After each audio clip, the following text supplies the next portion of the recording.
You're only here because I felt sorry for you. My mother's voice cut through the clink of silverware. She didn't even look at me as she slid two glossy envelopes across the table. My brother snatched them like a child on Christmas morning. First-class tickets. Destination, Tokyo. The table buzzed with his excitement. "Finally! Japan!" he laughed, waving them like trophies. I didn't say a word, just kept my fork steady, the taste of betrayal settling on my tongue heavier than any meal. My bonus. My sacrifice. Months of 12-hour shifts, all swallowed into paper they'd never intended for me. I smiled faintly, cleared my plate, stood up, and left. That wasn't the first time they carved me out of the picture. Growing up, my brother was the heir, the chosen. When he failed, they shielded him. When he stumbled, they lifted him. And me? I was the utility, silent, dependable, invisible. The extra shifts I worked because you don't have kids. The loans I covered just until your brother gets on his feet. The vacations I never saw because family money is tight this year. But it wasn't tight for him. Never for him. That night, though, something in me clicked into place. It wasn't anger, it was clarity.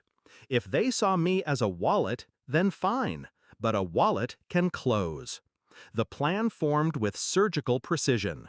Step 1. Reverse the miles transfer. I logged in, one click, and the seats they'd stolen from me reverted back into my account. No refund for them, just empty confirmation codes. Step 2. Cancel every hotel reservation tied to my card. Kyoto, Osaka, Tokyo.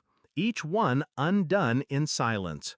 The emails rolled in like dominoes, each cancellation confirmed, sweeter than the last. Step 3. Freeze their emergency account, the one they'd leaned on countless times. The one I had co-signed years ago out of guilt. I called the bank, verified my identity, and locked it down with the same calm tone one uses to order coffee. By midnight, their entire trip was a ghost. Morning brought the storm. At the airport, TSA flagged them at the gate. Their tickets scanned red. Invalid. My brother's temper lit first, shouting, demanding answers. My mother, tight-lipped, whispered excuses to the staff. I wasn't there, but I didn't need to be. I could picture it perfectly. Their faces blanching, the eyes of strangers burning into them, the realization dawning that they weren't flying anywhere. And then came the hotel calls, politely informing them that their generous sponsor had canceled every room. No rebooking, no apologies, just cold efficiency. By noon, their dream trip had evaporated. That's when I delivered the final strike. I called the Kyoto Hotel directly, using the number they had listed for emergencies. My voice was calm, professional. I explained there'd been a financial mishap, and that any charges should be directed back to the cardholder on file, my mother. The manager thanked me, said he understood. I hung up. It wasn't about money. It was about erasing the safety nets, stripping away the entitlement they wrapped themselves in. They didn't call me that day, not even the next. But by day 3, my phone lit up. First, my brother. "What the hell did you do?" Then my mother. "We're stranded. Fix this now." I ignored them both. Hours later, a final message came through. "You'll regret this. We're still your family." That one made me laugh. Family. The word they weaponized whenever they needed something. The word that vanished when I did. Weeks later, I saw them again. Their tans gone, their smiles cracked.